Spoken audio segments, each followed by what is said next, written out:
मंत्री जी अभी आए थे, क्या आश्वासन मिला आपको? देखिए, सर्वप्रथम आप सभी को नमो बुद्धाय, जय भीम। भारत सरकार के केंद्रीय राज्य मंत्री आए थे, कामल अठोले जी। तो मंत्री से ज्यादा हमको लगा 5 पेज का है, वो भी एक कॉपी दी। ऑल इंडिया बुद्धिस्ट फोरम की तरफ से भी एक ज्ञापन दी गई और 34 पेजेस जो प्रपोजल है इसको चैरिटेबल ट्रस्ट करने के लिए, वो कॉपी भी दी है। ये बोध गया ऑब्जर्वेशन के टाइम में किस प्रकार की थी, तो जिस प्रकार से क्लीन की जा रही है, न्यू कंस्ट्रक्शन जो की गई है, ये सब की गई है। तो आशा लगाए रखे हैं कि हम लोग जो यहाँ पर 45 दिनों से जो बैठे हुए हैं धरने में, शांति करुणा मैत्री के साथ हम लोग आस लगा बैठे हैं कि सरकार निश्चित रूप से एक सोल्यूशन जो पॉजिटिव सोल्यूशन करेगी, यही बात है।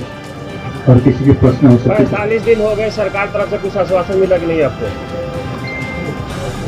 सरकार की तरफ से अभी तक कुछ आश्वासन नहीं आई। जब 27 तारीख को, 27 फरवरी को कभी 17 दिन हुआ था, धन सेक्रेटरी ने कहा था कि 10 दिन समय दीजिए, जल्दी आपका बारे में बात रखी जाएगी।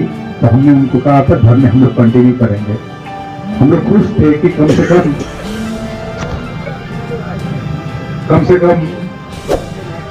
10 दिन के अंदर कुछ खबर आएगी, लेकिन 27 दिन हो गया, लेकिन अभी तक कुछ खबर नहीं आई। सर, सरकार मीडिया सीरियस नहीं ले रही है आपके आंदोलन को, कैसे रिजेक्ट कराएंगे? सरकार मीडिया सीरियस नहीं ले रही है आपके आंदोलन को, तो कैसे रिजेक्ट कराएंगे बीटीएस से? देखिए, वो सीरियस है, हम सीरियस हैं, और उनकी सीरियस ना लेना हमारे लिए अच्छा है। आप देख रहे हैं कि हम लोग सोचे थे करुणा मैत्री से हम लोग कुछ 50 भिक्षु लेके बैठे थे पहले, आज देखिए 400 भिक्षु है, और 5 तारीख तक देखिए 10,000 भिक्षु बैठेंगे यहाँ पर। आप पीछे पेंडल बनने देख रही है ना, एक तो अच्छा लग रहा है कि हमको, क्योंकि जो सीरियस नहीं ले रहे हमको हमारे लिए सीरियस है, क्योंकि जितनी जाएगी। कल एक जमशेदपुर के, हम तो कभी एक्सपेक्ट नहीं करते, जमशेदपुर में हमारे बौद्ध है, वहाँ के पूरे बौद्ध से ले आए थे कि जो 45 दिन का जो गैप हो गया, ये तो हमारे लक्ष्य है। 100 दिन में तो पूरे भारत से आ जाएंगे यहाँ पर, तो ये तो हमारे लिए अच्छा है।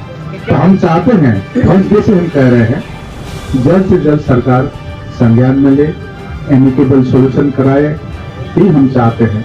जिस प्रकार से अयोध्या का राम मंदिर का एक इमोशन था, हम जानते थे राम मंदिर, अयोध्या साकेत नगर है, साकेत में वहां पर ASI ने खुदाई भी की, खुदाई करके भी मिला भगवान बुद्ध के अवशेष, तब भी बहुत चुप रहे।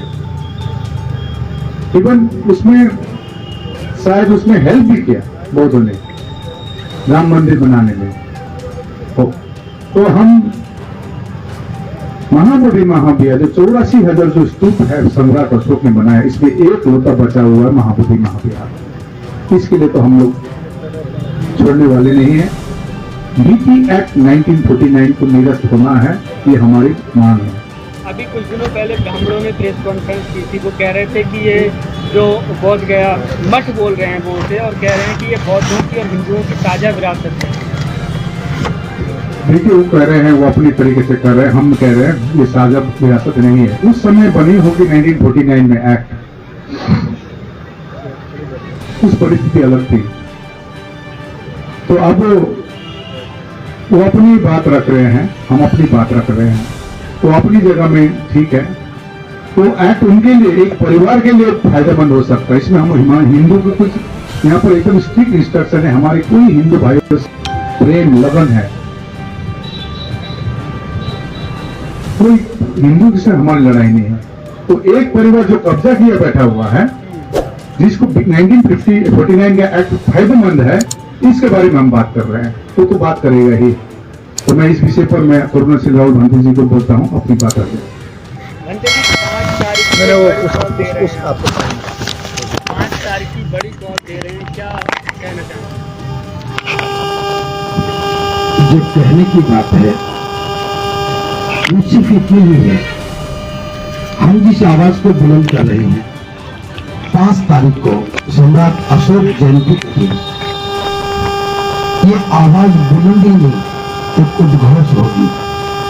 और मैं ये बताना चाहता हूँ, यहाँ कितने लोग आएंगे, लाख आएंगे, 2 लाख आएंगे, ये मुझे नहीं पता। इतना पूरा पता है, हमारी यहाँ की आवाज देश के कोने कोने में जाएगी।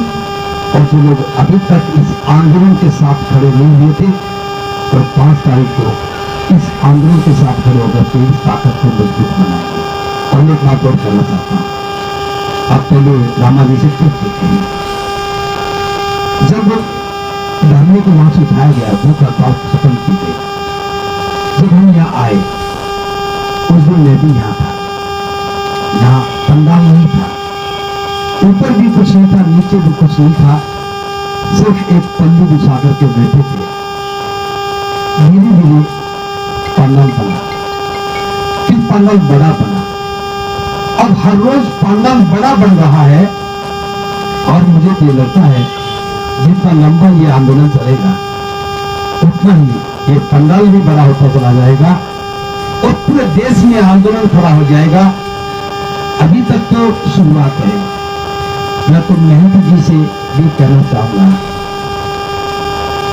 लंबे समय से आपने इसको संभाला है, पूजा की है, आप दावा करके बैठे हो। आपने भाईचारे की बात की, बहुत अच्छी बात है, भाईचारा होना चाहिए, लेकिन भाईचारा एक तरफ से नहीं होता। आपको बड़पन दिखाते हुए कहना चाहिए कि ये बोझों की विरासत है और मैं इससे अपना अधिकार छोड़ता हूं। ऐसा करने से भाईचारा और मजबूत बनेगा और पूरा विश्व से साधुवाद देगा। देखिए, आप मंदिर में पूजा करें, अपने पूजा स्थल पे करें, लेकिन बोझों की विरासत को विवादित ना करें, ये मैं कहना चाहता हूँ। हम भी देश में, समाज में भाईचारा चाहते हैं, लेकिन भाईचारा ऐसे नहीं हो सकता कि कब्जा भी करो और बात भाईचारे की करो। भाईचारे में त्याग होता है। हम चाहते हैं कि आप उस त्याग को करें। लेकिन वो कह रहे हैं कि मुस्लिम के अवतार हैं, हिंदू बौद्ध की अगर ताकत है, तो अवतार लेकर के क्या इसी पर कब्जा करेंगे? अवतार हम कब मना करें? मानते रहो, हर मंदिर में बनाओ, हर मंदिर में मूर्ति रखो, हम कब मना करते, लेकिन अपनों में रखो ना। हमारे में रख करके अवतार बनाते हो, ये तो स्वीकार नहीं होगा। वो क्या कहते हैं, हम इसमें कोई प्रतिक्रिया व्यक्त नहीं करते, लेकिन हम तो सिर्फ इतना कहते हैं, अगर आप अवतार मानते हो तो अपने मंदिरों में बुद्ध की मूर्ति लगाओ। भाईचारा भी बढ़ेगा, बुद्ध का विचार भी बढ़ेगा। लेकिन महाबोधि महाविहार में बैठ करके भाईचारे की बात करते हो और हमारे पूजा स्थल को, हमारी श्रद्धा के केंद्र को बिगाड़ते हो, ये स्वीकार नहीं होगा। और कुछ पूछना है किसी? सर 1.5 महीने के आंदोलन में किस तरफ देख रहे हैं, कितना समाधान की तरफ जा रहा है आंदोलन? देखिए, मैं बताता हूँ, आप लोग हर रोज दिन गिनते हैं, हमें भी याद दिलवाते हैं। हम तो पूरा 365 दिन की सोच के बैठे हैं, सोच के बैठे हैं। बरसात आई नहीं, बरसात से तैयारी कर ली। गर्मी आई नहीं, पंखे लग गए, हमने गर्मी की भी तैयारी कर ली। हमने बरसात की भी तैयारी की, हमने गर्मी की भी तैयारी की है और सर्दी की भी करेंगे। लेकिन एक बात बता देता हूँ, बहुत अच्छा हो रहा है। जो लोग अभी तक नहीं जाग रहे थे, जाग रहे हैं। अभी आज कम से कम 50 फोन आ गए। हम वहां से इतने लोग आ रहे हैं, वहां से इतने लोग आ रहे हैं, वहां से इतने लोग आ रहे हैं, बस आए जाओ। बहुत गया आने का उनको मौका मिल रहा है और यहाँ से आंदोलित होकर जा रहे हैं। ये आंदोलन नहीं, बाबा साहब की एक बात पूरी होने वाली है। बाबा साहब ने कहा था कि 21वीं सदी बौद्धों की होगी और मैं कह रहा हूँ ये बोध गया मुक्ति का आंदोलन 21वीं सदी की तैयारी का आंदोलन है। बाबा साहब की जो भविष्यवाणी साकार होने की दिशा में प्रयास चल रहा है। धन्यवाद।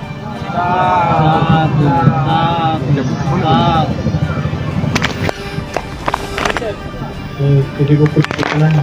जी सर, सवाल मेरा यही है कि आप किस तरह से देख रहे हैं आंदोलन जो है, कितनी सफलता की तरफ?